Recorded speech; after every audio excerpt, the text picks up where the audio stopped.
Saya juga pernah diprotes kiai, kenapa ada istilah senyum, istilah susah. Padahal Allah nggak pernah susah. Tak tanya kiai itu. Saya kan sering bilang Allah susah, Allah apa. Gus, kok gitu? Padahal Allah kan enggak pernah. Tak tanya, kamu hafal Quran? Enggak. Ya sudah, baca aja ayat falam ma'asafu nantakomna minhu. Itu doire asafa itu kan asifa ya safu asafan. Diikutkan wazan afala berarti asafa yuksifu.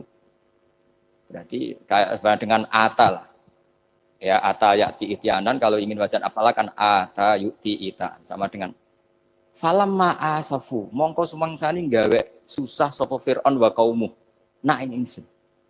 Fir'aun mari ribet, mari aku susah. Aku pengiran ciri tandingi. Intakomna minhum kata aku. Akhirnya dia itu bilang, jebule ning Quran ya ono istilah Allah susah. Ya sembol aku itu wong aku hafal Quran dadi spontan bahasaku mbok salah mbok ora iku ono kembarane Quran. Sampeyan masih khusuk ora hafal Quran akhirnya yo ngene iki kata saya. Akhirnya jebule ilmu iku penting wis suwe nek ilmu iku penting kata saya. Jadi ini lagi-lagi illa aliman au muta. Jadi saya tuh dapat barokahnya ilmu. Saya sebagai manusia ya takut mati. Tapi tadi, kalau kadang-kadang melihat mati itu rohah min kulli syarrin. Kita ini meskipun nyun sewu sekarang tidak zina, tidak korupsi. Potensi itu tetap ada. Dan yang bisa mengakhiri potensi itu apa coba? Al-maut. Sehingga Nabi ngajarkan kita itu gampang sekali dalam beragama. Ij'alil hayata ziyadatan li fi kulli khairin wal mauta rohatan li min kulli syarrin. Lagi-lagi ilmu yang menyelamatkan kita itu ilmu. Sehingga Umar bin Abdul Aziz ketika mau meninggal, semua keluarganya nangis. Dia tanya, kenapa kamu menangis? Karena engkau mau meninggal. Memangnya setelah saya meninggal mau kemana? Ila Rabbin Karim, ila Rabbin Rahim. Jadi segampang itu untuk melihat. Nah, tapi kalau kita tidak baca, seakan-akan wah mati ngeri nak mlebu neraka piye. Seakan-akan di alam sana hanya ada neraka. Padahal anak indah dzoni abdi. Daripada nganggep neraka masalah atau eleng pangeran kan ini. Lagi-lagi baca. La yamutanna ahadukum illa wa yuhsinudzanna billah. Jangan sampai seseorang mati kecuali dalam keadaan husnudzon sama. Saya tuh masih ingat Gus Yaki pas Bapak gerah itu tak antar ke Karyadi di Semarang. Itu mau kapundhut itu cek guyon. Jong ape mati mbok gawe ning hotel karena di pavilion. Sebelum mau kapundhut cek donga khataman Quran, baca sabbahat terus khataman. Terus tak khataman Quran, terus rasa nangis, aku husnul khotimah, ya terus kamu betul. Betul kok enak maksudnya, santai maksudnya enggak, ya relax aja. Seperti Mbah Mun itu dulu, saya tuh, ya aku bela wafati sering ketemu. Ya ada hanya saya, tentu banyak orang sering ketemu beliau.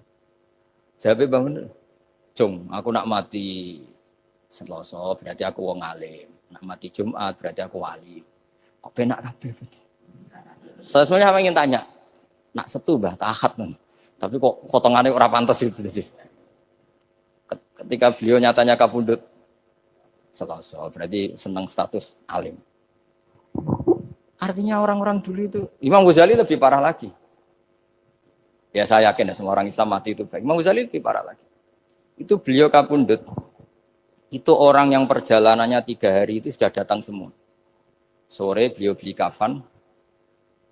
Terus beliau bilang ke adiknya, saya nanti kalau mati yang imami orang ini. Jangan makamkan saya sebelum diimami orang ini. Dulu udah ada WA-nya Mas Nabi, udah ada grupnya. Itu ketika beliau sudah beli kafan, habis sholat subuh, alayya bil kafni, kafan saya bawa sini. Dikasihkan sama adiknya. Ya Allah, ar-ridho bil intiqal ilal malakil. Jadi saya sudah ridho kalau ketemu engkau. Terus kapundhut.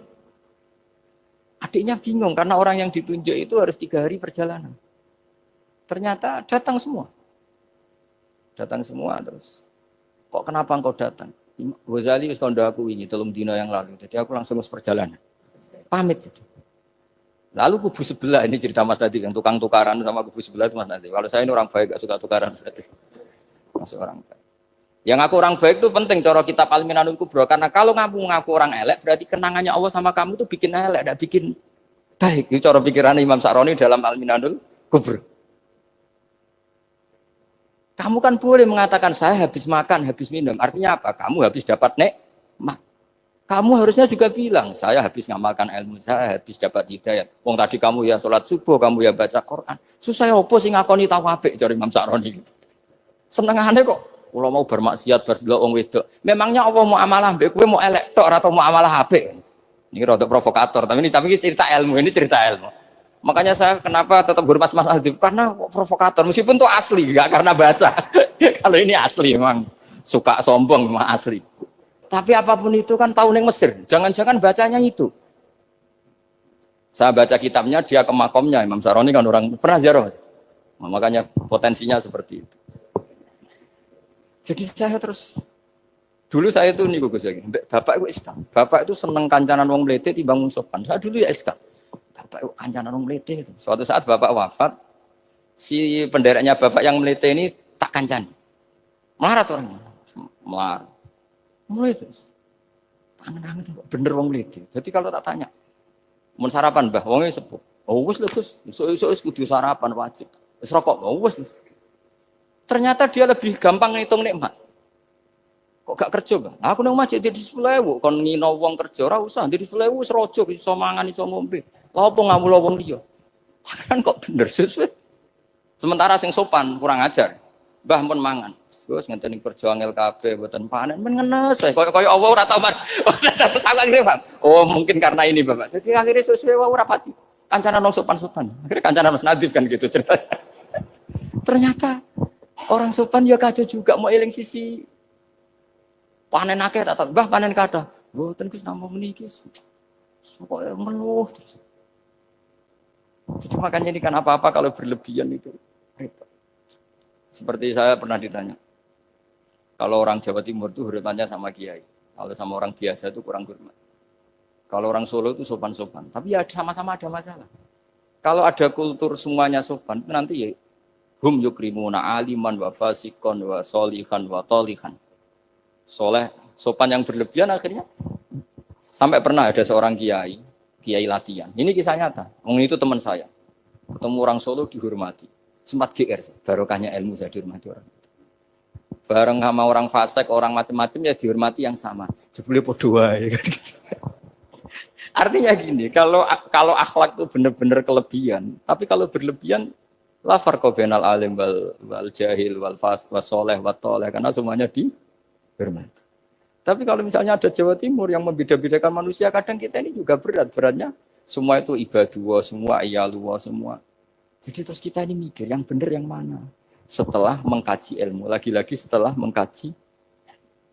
Nah makanya saya ingin sekali ilmu ini harus dikembangkan terus. Karena saya kenalnya Mbah Dola, Mbah Sahal, semua masih ini min haitsul ilm. Karena ilmu ini yang cukup. Islam itu enggak bisa dikawal dengan khusyuk, enggak cukup. Yang bisa mengawal Islam itu hanya. Sebab itu fa'alam annahu la ilaha. Makanya orang Khawarij itu kata Rasulullah syarrul khaliqah. Kenapa orang Khawarij dibenci Nabi? Karena suka khusyuk, suka ibadah, tapi tidak suka ilmu. Mereka menyalahkan Ali karena enggak cakap mimpin. Menyalahkan Muawiyah karena gulingkan Ali. Semuanya disalahkan. Artinya kharaju min aliyin wa kharaju min Muawiyah. Hanya disebut Khawarij. Dia tidak bisa memaklumi kemanusiaannya manusia. Makanya saya suka. Ada orang jadi wali. Itu karena sholatnya di belakang. Yang jadi soft awal saat jadi wali disaingi sama yang paling soft belakang. Ditanya, kenapa kamu ketemu saya di sini? Bukankah kamu orang yang sholatnya di soft akhir terus? Iya, saya jadi wali karena sholat di soft akhir. Kenapa? Aku itu koyok merasa ora pantes, koyok suci-suci yo dhewe sowan pangeran wani kok ngarep.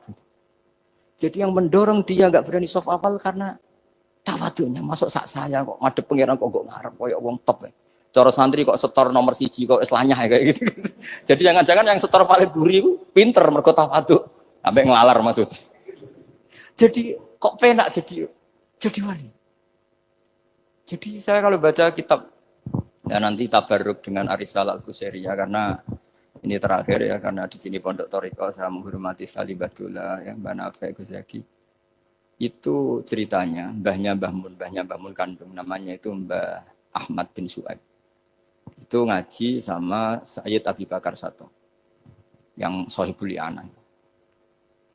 Nah Sayyid Abi Bakar Sato itu punya kakak kandung yang sepuh namanya Umar Sato. Karena ada 3 saudara, Umar satu, Utsman satu, Abu Bakar satu. Ketika mau kondur, saya ingin torekoh. Terus kata Sayyid Umar, ya sudah, kamu torekohnya kitab ini. Dikasih kitab Ar-Risalah Al-Qusairi. Terus kitab itu sama Mbah Su'eb dibawa di sarang, Mbah Ahmad Su'eb. Mbah Ahmad Su'eb. Masuk kita syukur karena Mbah Nafi itu ngaji di sarang menangi Mbah Ahmad Su'eb. Jadi yang sholawat askat takhiyat itu masih dari Mbah Ahmad, bukan dari Mbah Zubair, dari Mbah Ahmad. Jadi Mbah Nafi di sini pernah ngaji Mbah Ahmad, pernah ngaji Mbah Zubair. Nah, Mbah Su'eb ini pernah ngaji di sini Mbah Murtado. Kajian mana sekali Mbah Murtado? Waturoyo. Jadi di Taraujum Mas saya sarang itu Mbah Su'eb dulu itu pernah ngaji di Waturoyo. Makanya saya diceritani Kang Mahmudi, putranya Mbah Zain. Itu ketika Mbah Imam sudah sepuh ngaji, sowan ke Mbah Imam sama abahnya atau sama siapa lah. Mbah Imam sudah sepuh, sudah sepuh. Wendi le, kula kajen, apa rene badhe mondok.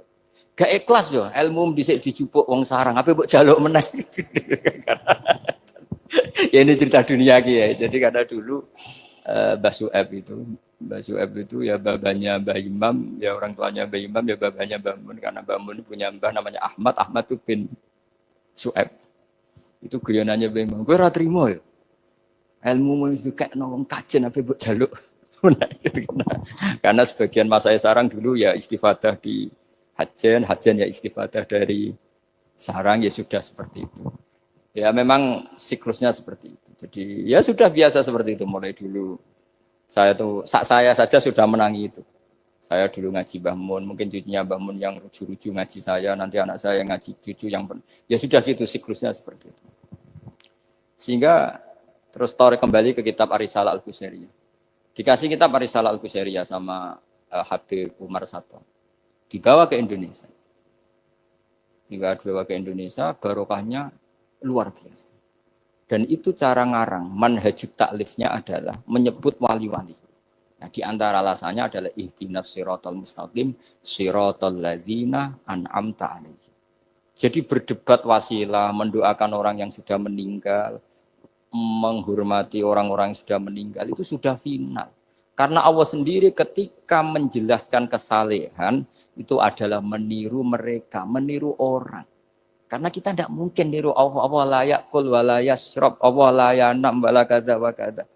Allah tidak nikah. Kalau kamu niru nikah, ya nikahus sholihin. Niru ibadah terus sholihin. Nah kok terus sithik-sithik Allah langsung terus piye carane? Wong ihdinas siratal mustaqim, siratal ladzina. Jadi sebetulnya masalah haul, masalah menghormati orang yang sudah meninggal harusnya sudah selesai karena ihdinas siratal mustaqim siratal ladzina an'amta alaihim ghairil maghdubi alaihim waladdallin.